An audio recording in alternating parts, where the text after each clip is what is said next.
Normandie, on l'a vu avec Hélène, notre vétérinaire tout à l'heure. Ce sont des animaux, mais il y en a un dont on n'a pas parlé. La Normandie, c'est une terre de cheval, Hélène. Et oui, exactement, une terre de cheval, une terre d'élevage de champions. Alors, ces champions, les cracks, qui valent des fortunes, ne sont pas ici au salon. Mais je vais vous emmener à Saint-Benoît-des-Bertaux pour justement aller voir certains de ces animaux et surtout une véto, le docteur Julie Dauvilliers, qui est spécialisée en médecine équine, médecine sportive et médecine interne, diplômée des États-Unis et de l'école de Maison Alfort. Et vous allez voir qu'elle pose des diagnostics, mais qu'elle évalue aussi les performances de ses athlètes grâce à un matériel de technologie haute pointe, haute technologie. Lorsqu'on visite la campagne normande, on trouve des chevaux un peu partout. Dans ces jolies pâtures verdoyantes, bien sûr, mais également sur les terrains d'entraînement, car ici sont formées des graines de champions. Et pour atteindre des performances optimales, certains cavaliers n'hésitent pas à faire appel à l'une des meilleures spécialistes en la matière. Dotée d'un savoir aussi rare que précieux, Julie n'est pas une vétérinaire équin comme les autres. Son quotidien, explorer l'intérieur de ses patients à l'aide de techniques médicales très complexes qui aideront ces sportifs à exploiter 100% de leur potentiel. C'est vraiment sur des chevaux qui vont bien, qui sont souvent des chevaux de compétition, sur lesquels on va faire des bilans sportifs pour voir qu'est-ce qu'on peut améliorer pour améliorer encore leur performance. On va s'intéresser à la machinerie interne, le cœur, les poumons, tout ce qui est respiratoire et le fonctionnement musculaire aussi, comme les athlètes humains. Pour découvrir l'univers fascinant de la médecine sportive, il suffit de suivre Julie à l'occasion d'un examen complet de l'un de ses patients. Voici Quid de Talma, un cheval de selle français au caractère bien trempé. Âgé de 9 ans, c'est un jeune compétiteur. Sa spécialité, les concours de saut d'obstacles. Rudy le monte depuis quelques années. Celui-ci souhaite s'assurer que son partenaire à quatre pattes est en excellente santé. Tout commence par un examen général de l'animal.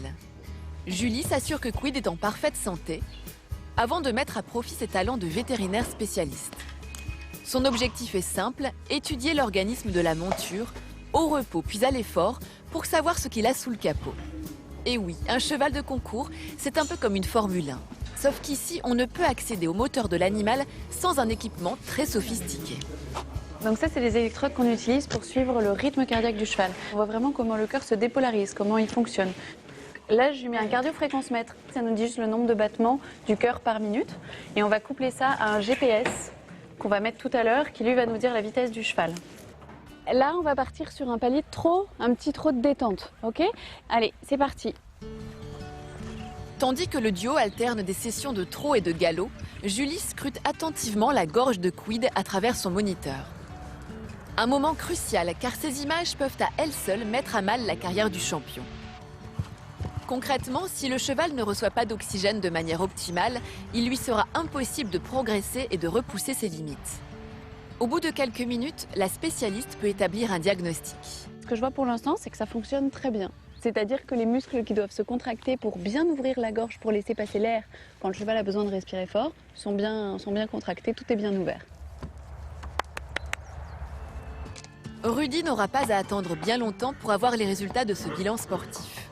La vétérinaire a d'ores et déjà accès à de nombreuses informations récoltées lors du test d'effort. À commencer par ces graphiques qu'elle va s'employer à déchiffrer.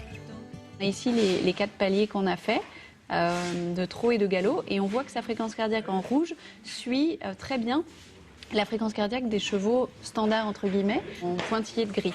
C'est un tracé qui est beau. Après, ce qu'il faut que je fasse moi, et ça me prendra un petit peu plus de temps, c'est analyser tout ça, c'est-à-dire vraiment le tracé, les pics, pour vérifier que tout est bien régulier. Il est temps pour Julie de dire au revoir au binôme. Bon voyage, loulou!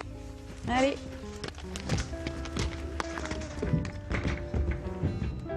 Car sa journée à elle est loin d'être terminée. Bien d'autres patients attendent la dame de cœur pour être au top de leur forme, au trot comme au galop.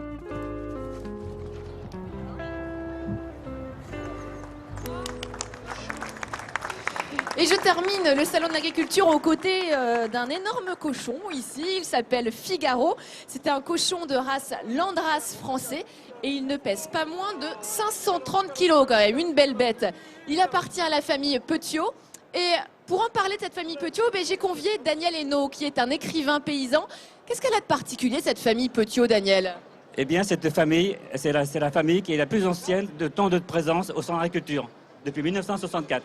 Et tous les ans, leurs porcs sont primés donc en Largeouette et Landras. Alors, c'était une façon, doucement Figaro, c'était une façon pour moi de rendre hommage à ces paysans qui sont là chaque année au Salon de l'Agriculture. Depuis 1964, vous imaginez quand même.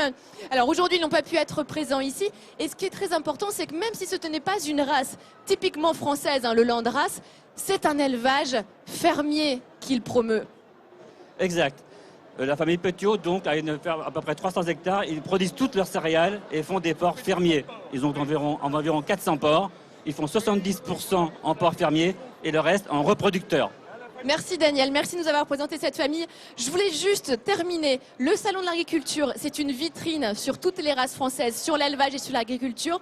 Moi, je soutiens l'élevage traditionnel dans le respect et le bien-être des animaux. Et j'aimerais qu'aujourd'hui, comme les animaux sont doués de sensibilité grâce au nouveau décret, eh bien même la fin de vie de ces animaux dans les abattoirs soit une fin de vie digne à méditer. Merci. Effectivement, c'est bien de le préciser, Hélène. Voilà, c'est le travail du vétérinaire et de l'humain, de cette sensibilité que l'on a donnée aux animaux. Vous le savez, on en a parlé beaucoup dans cette émission.